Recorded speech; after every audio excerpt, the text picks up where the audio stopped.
Ideal گھٹیا بھی ہو سکتا ہے، بڑھیا بھی ہو سکتا ہے، ادنا بھی ہو سکتا ہے، اعلیٰ بھی ہو سکتا ہے، نیچے کا بھی ہو سکتا ہے، اوپر کا بھی ہو سکتا ہے۔ مثلا سب سے گھٹیا آئیڈیل کیا ہے؟ اپنی ذات، اپنا مفاد، اپنا علو، گویا کہ اس کا آئیڈیل اپنی ذات ہے۔ ذات کے لیے زیادہ سے زیادہ دولت، ذات کے لیے زیادہ سے زیادہ عزت، ذات کے لیے زیادہ اقتدار، یہ حاصل کرنا، یہ بھی ایک مقصد ہے، یہ بھی ایک نصب العین ہے۔ یہ گویا کہ انسان اپنی شخصیت کے گرد گھوم رہا ہے، شخصیت کے گرد گھوم رہا ہے۔ نتیجہ کیا نکلے گا؟ یہ انسان کیا ہوگا؟ جھوٹا ہوگا، دغاباز ہوگا، دھوکہ دے گا، بائی ہک اور بائی کروک یہ چیزیں حاصل کرنے کی کوشش کرے گا۔ مقصد ہے دنیا میں سربلندی، جیسے کہ سورہ قصص کے آخر میں کہا گیا لا یریدون علوا فی الارض ولا فسادا، یہ زمین میں بلندی حاصل کرنا، اس سے تو فساد پیدا ہوتا ہے۔ وہ کیوں اونچا ہے، میں کیوں نہ اونچا ہو جاؤں؟ تو اپنی حریم ذات ہی کے گرد جو ہے وہ چکر لگا رہا ہے۔ تو ظاہر بات ہے کہ جو اس آئیڈیل پر ہے وہ اخلاقی اعتبار سے انتہائی گھٹیا ہوگا، اس لیے کہ قرآن کہتا ہے ان النفس لامارۃ بالسوء، نفس جو ہے وہ تو برائی ہی کا حکم دیتا ہے۔ دولت مطلوب بن گئی، مقصود بن گئی، تو بائی ہک اور بائی کروک، بائی حلال اور بائی حرام، بائی جائز اور بائی ناجائز، اس لیے کہ مقصود ہے۔ لہذا گھٹیا ترین آئیڈیل ہے انسان کا اپنا نفس، گھٹیا ترین، اور اس سے پست ترین اخلاق، رذائل اخلاق اس سے وجود میں آئیں گے۔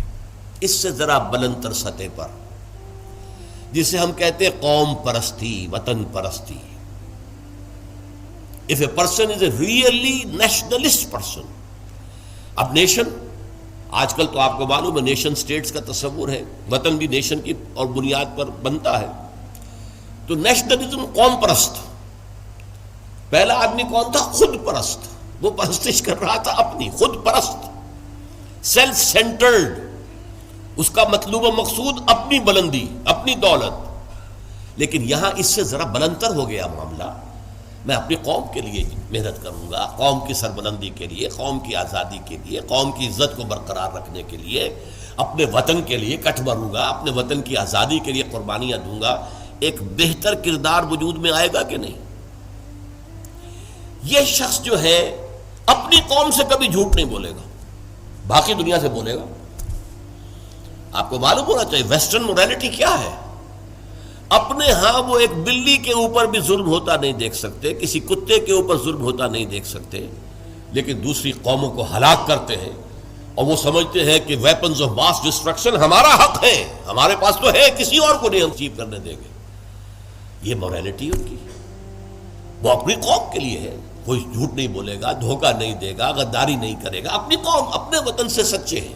لیکن اس کے باہر نہ ان کی محبت ہے، وہ اپنے ہاں تو کہیں گے لو دائی نیبر ایز دائی سیلف، لیکن بقیہ قوموں کے ساتھ ان سے بڑا ظالم کوئی نہیں، انٹرنیشنل لیول پر آ کر ان سے بڑا جھوٹا، ان سے زیادہ فریبی، ان سے زیادہ دغاباز، ان سے زیادہ دھوکے دینے والا کوئی نہیں۔ لیکن پھر بھی کم سے کم اس شخص سے تو بہتر ہوا جو شخص اپنی ذات ہی کے اوپر سینٹرڈ ہے، خود پرست ہے، نفس پرست ہے، اس سے یقیناً ایک بلند تر آئیڈیل ہے وطن پرستی، قوم پرستی۔ یہ قوم پرستی اگر ہے تو ایسا تو نہیں ہوگا کہ قوم کے لیے ہتھیار خریدنے گئے تھے تو زبردست رشوت لے کر گھٹیا ہتھیار خرید لیا، یہ نہیں کرے گا وہ کبھی۔ ہمارے ہاں یہ بھی ہوتا ہے، اس لیے کہ ہمارے ہاں قوم پرستی ہے ہی نہیں، وطن پرستی ہے ہی نہیں۔ اس حوالے سے اب حالانکہ آپ کو معلوم ہے کہ ہتھیار جو ہے زندگی اور موت کا مسئلہ ہے، جب جنگ ہو رہی ہے اور کریٹ کھولا گیا، معلوم ہوا یہ تو استعمال کے قابل ہی نہیں ہے یہ ہتھیار جو ہے، کیا ہوگا اس وقت؟ عین موقع پر محاذ میں وہ کھولا گیا ہے باکس، اور معلوم ہوا کہ یہاں تو کچھ اور رکھا ہوا۔ لیکن لوگ ہیں جو رشوتوں کے لیے، کک بیکس کے لیے، جو بھی وہ ان کے کمیشنز ہیں، وہ گھٹیا مال لیتے ہیں، دومی مال جسے آپ کہتے ہیں۔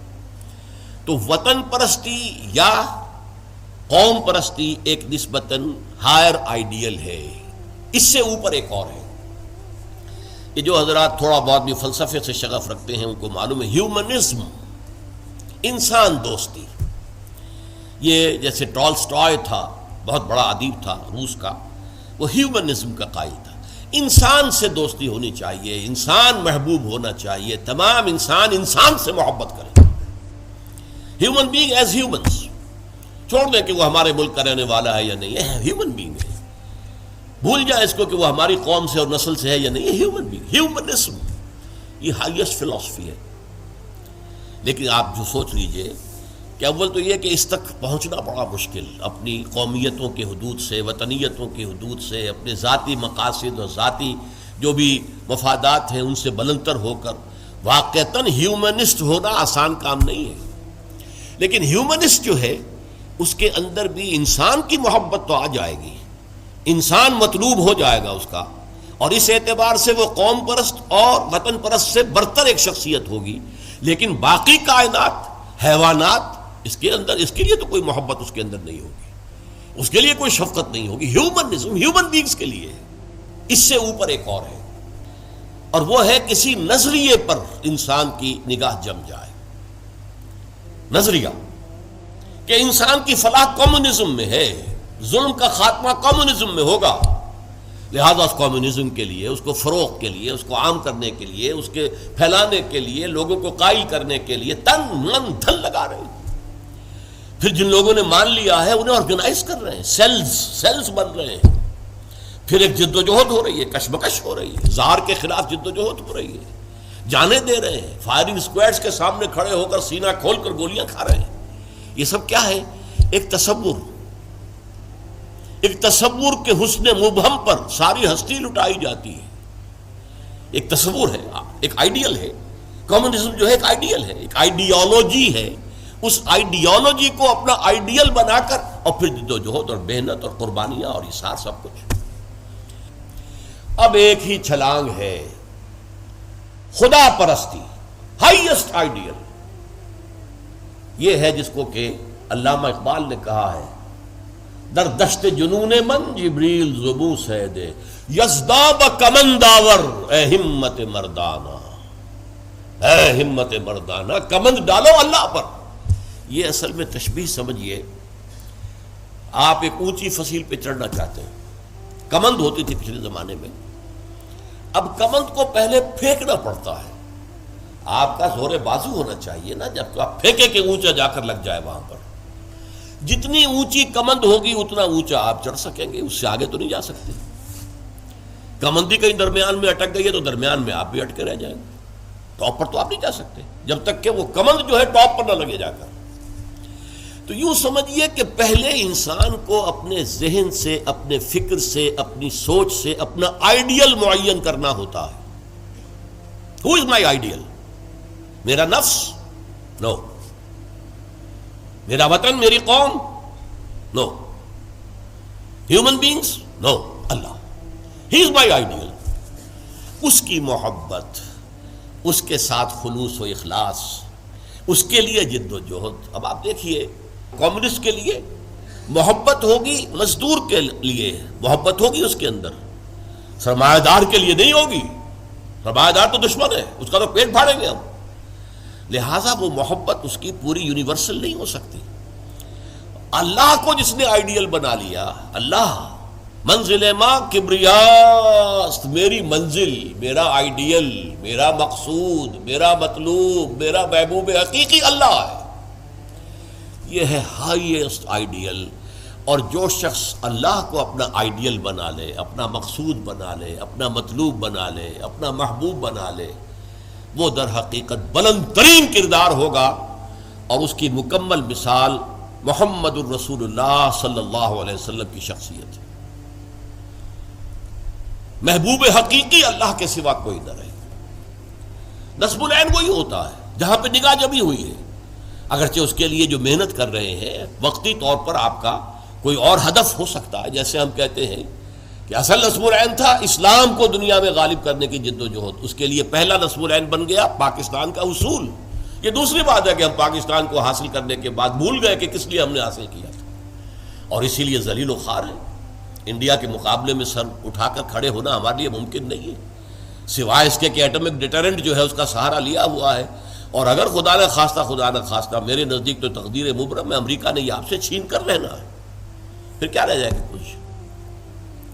اس حوالے سے سمجھیے. اسی لیے علامہ اقبال نے دیکھیے کہ وطن کو بھی خدا قرار دیا ہے. وطن پرستی، نفس پرستی، وطن پرستی، قوم پرستی، انسانیت پرستی، نظریہ پرستی اور خدا پرستی، یہ ٹاپ پر ہے. منزل ماں کبریاست در دشت جنون من جبریل زبوں سیدے یزداب کمند داور، اے ہمت مردانہ اپنے کمند اتنی اونچی ڈالو کہ اللہ کی ذات پر جائے، پھر اللہ کی ذات، پھر اس کمند کے ذریعے سے سیر اللہ، تقرب اللہ، رفتہ رفتہ اللہ سے قریب تر ہوتے چلے جاؤ.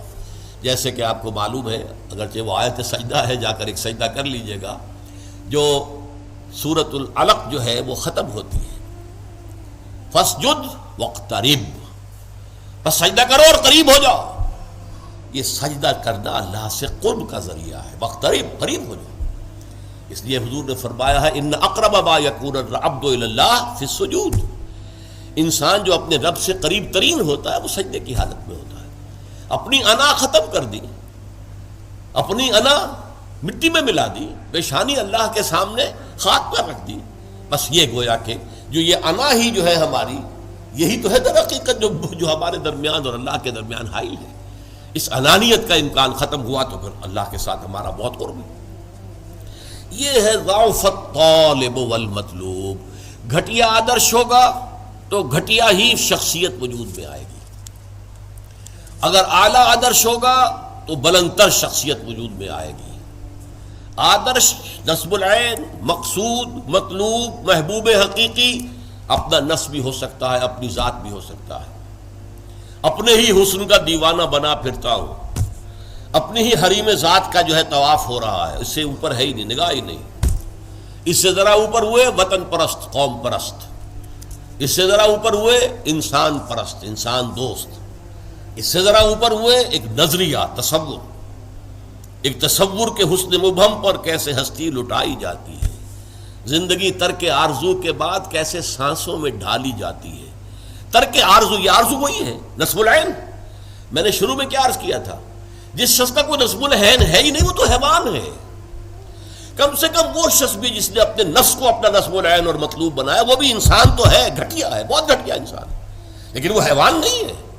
جس شخص کا کوئی نصب العین ہے ہی نہیں وہ تو پیور انسٹنکٹس کی بنیاد پر زندہ ہے. قرآن مجید میں سورہ ملک میں کہا گیا ہے افمن یمشی مکبا علی وجہہ اہدی امن یمشی سویا علی صراط مستقیم. ایک شخص اوندے منہ اپنے پیٹ کے بل جو ہے گھسٹ رہا ہے، اسے کیا نظر آئے گا منزل کہاں ہے، جانا کدھر ہے. ہم اپنے بطن اور فرج کے تقاضوں کی بنیاد پر زندہ ہیں. انسٹنکٹس ہے جو اینیمل انسٹنکٹس ہے، پیٹ کھانے کو مانگتا ہے، اور ہمارے اندر پروکریشن کے لیے، نسل کو بڑھانے کے لیے جنس کا، شہوت کا جذبہ رکھ دیا گیا، اسی کے لیے اندر وہ زندگی لگا رکھے. اس میں بھی کوئی امنگ نہیں ہے، اس میں بھی کوئی ہوشے اٹھنے کی خواہش نہیں ہے. بس میں کہا کرتا ہوں وہ زندگی نہیں گزارتے، زندگی انہیں گزارتی ہے، زندگی انہیں گزارتی ہے. لیکن یہ کہ وہ زندگی گزارنا، وہ تو یہ ہے کہ آپ کا کوئی نہ کوئی نصب العین، کوئی آئیڈیل، کوئی ہائر جو آپ کا ایک مقصود و مطلوب ہو.